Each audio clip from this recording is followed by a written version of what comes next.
This is a video about who you are as a person and who you are in role. As a healthy person, you have a sense of self which has a skin around it. You know who you are, but it's adaptable. As life changes, you change as well. And in your role, that is to say, the tasks you do on behalf of an organisation, there's a skin around that as well. There's a boundary around that. So if you think of this in a Venn diagram, there's an orbit with you in the middle of it personally, and there's an orbit with your role in the middle of it. And how those two orbits interact, how much they overlap, the quality of their interaction matters enormously, both for your well-being and for the effectiveness of you in role. So this video covers some features of the role, some problems with taking up a role, and some solutions. Whereas an informal role can be laid aside, if you're a member of a tennis club, you could resign tomorrow, never go back. I mean, you can flit in and out. With a formal work role, it goes a bit deeper. It's bound to impinge more on your personal role because you carry it with you the whole time you're doing that job.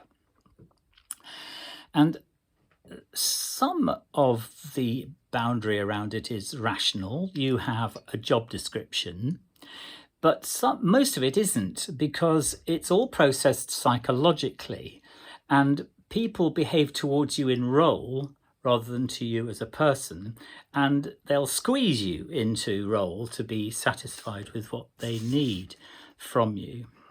So there's a constant flow of questions you need to ask yourself, which: how has this role changed since I took it up? How have I changed since I took up the role? How is the organisation using this role?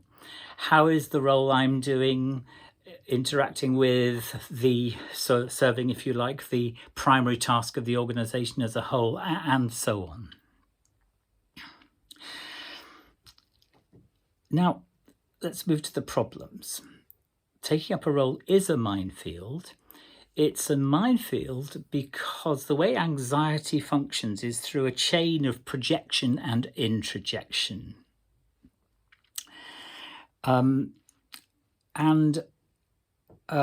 That's why, in thinking about this, you need all your insight, self-knowledge, self-awareness, leadership development, emotional intelligence, and so on, because this is tricky stuff. Before we go on, let's acknowledge something which is conscious and rational and simply is the case, which is your organization is playing for high stakes. It matters. There are lives at stake here. There are lots of risks, lots of threats, and lots of uncertainty, and therefore lots of anxiety. That's all above the radar. Just need to acknowledge it. But what are the unconscious traps going with taking up a role? Your anxiety from childhood leaves you and everyone with crazy stuff about how we feel. We're not mad or bad, but we can want to punish, we can want to express anger, create dependency, feel triumph or contempt. We can want to cause pain or guilt or shame. We can want to show off, we want to be the best. And also, anxiety can make you feel punished or angry or guilty or undervalued or depressed. This is perfectly normal. But the biggest trap is when we're triggered to step out of role, when anxiety gets to us so that our person orbit starts to call the shots on what we're doing in our role. So, for example, if a non-executive director feels over-anxious, they may start to behave as if they were an executive director. Where you get over-anxious, you may, where you feel punished, say you may want to punish. You may find that you're undermining rather than supporting your team and staff. You may be inducing guilt. You may be showing off your cleverness. You may be treating people not as they are, but as you need them to be. You may give in to hate or be sexually inappropriate in some way. And in short, you could be nasty. And what's happening here is that when we're very anxious, defenses create a fantasy counterworld where boundaries seem to disappear altogether. In psychological jargon, people become part objects rather than whole objects or a whole person. And you can tell when you're stepping out of role because you're violating a social or an interpersonal boundary. And this is all quite normal stuff, but it goes on. And the question is, what can you do about it? Well, vigilance is the main thing. Asking yourself, what's going on in me that's pulling me out of role?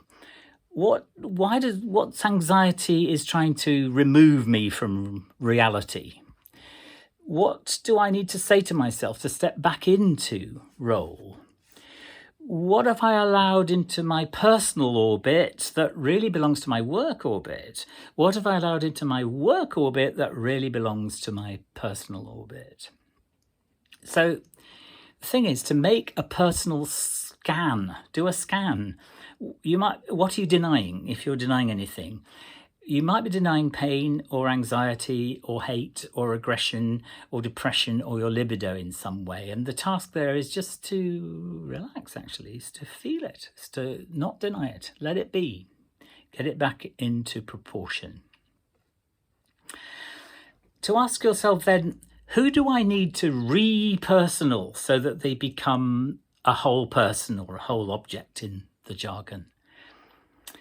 Thirdly, and this is very positive, be happy that roles personalize relationships. The joy of collaborative experiences in service of meaningful and important work is an end in itself. Family intimacy is great and an end in itself. It's fun, and that's supposed to be the point of being in a family. But work is fun because you coordinate around meaningful tasks and do them together. When you see your co-workers, your colleagues as whole people, you really do come to appreciate them. And once you respect each other's roles, this creates a lovely, stable world of relationships. It doesn't have the intimacy of the family, it's not supposed to, but it is a stable and lovely world of personal relationships surrounding a task. You want to forgive and you want to be forgiven by your colleagues.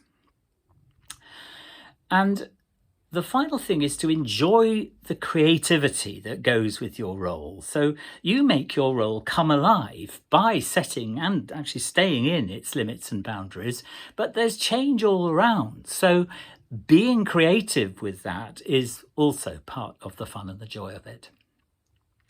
At all costs, stay in role.